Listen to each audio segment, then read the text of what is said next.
Sharq Turkistonda madaniyat qirg'inchiligi davomlashmoqda. Muhabizat gazeti 2016-yildan buyon Sharq Turkistonda 31 masjid va 2 mozorning qisman yoki butunlay cheqilganligini o'ttirg'i chiqardi. Ularning ichida eng mashhur tavob yerlarining biri Xotandagi imomi Osim mozori. Muhabizat gazeti yana Angliyadagi mustaqil tekshirish to'ri Bellingcat bilan birlikda imom Osim mozorini o'z ichiga olgan 91 ibodat so'rini va dinni o'rnining koni va yangi sunniy hamra rasmlarini tadqiq qildi. O'rtaq tekshirish natijasiga asoslanganda 2016-yildan buyon Sharq Turkistonda 31 masjid va 2 mozor qisman yoki tamoman cheqib o'tilgan. Xitoy doiralari Hong Kongdagi namoyishlarni yana bir qatim terrorlikqa yaqin faoliyat deyish orqali pozitsiyasini qattiqlashtirdi. Amerika va Angliya bo'lsa Xitoyni ahdisiga rioya qilishga chaqirdi. Xitoy Hong Kongdagi demokratik talablar bilan elib berilgan namoyishlarning terrorlik faoliyatlardan farqi yo'qligini aytish orqali qattiq daxl qilish signali berdi. Germaniya va Amerika bo'lsa Xitoyni ahdisiga rioya qilishga chaqirdi.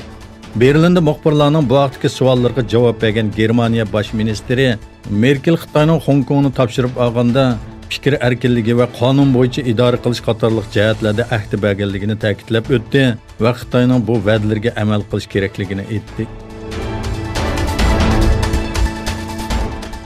NATO oldingi kuni yuz bergan aeroplan krizida Rossiya urush aeroplanlarining bexatar bo'lmagan harakat bo'lganligini va NATO aeroplanlarining uchish yo'lini kesib o'tganligini aytdi.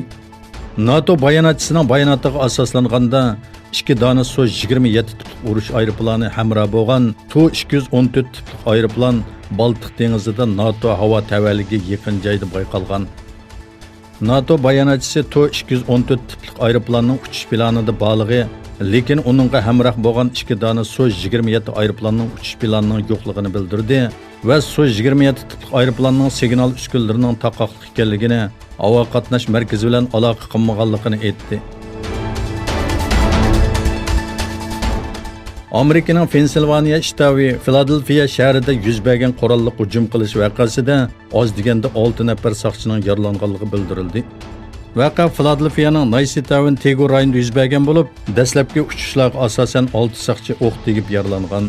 Naq maydonga ko'p sondagi soqchilar avatilgan.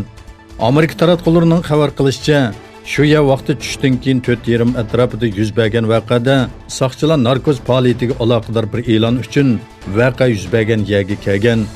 Aytilishicha, bu hujumchi qo'lga olingan bo'lib, yana birini izlash xizmati davomlashmoqda.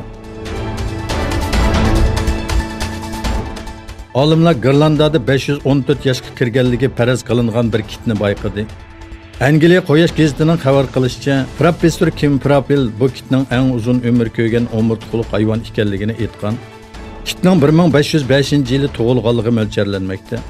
Hayvonlarning yashi uzunligi asosan hisoblanadi. Chunki Grenland kitlari har yili 1 sm uzraydi. Bayqalgan bu kitning uzunligi 5,4 metr. Navbatda olimlar bu kitning uzun yashashiga sabab bo'lgan genlarni tepish uchun DNA sonini tekshirmoqda.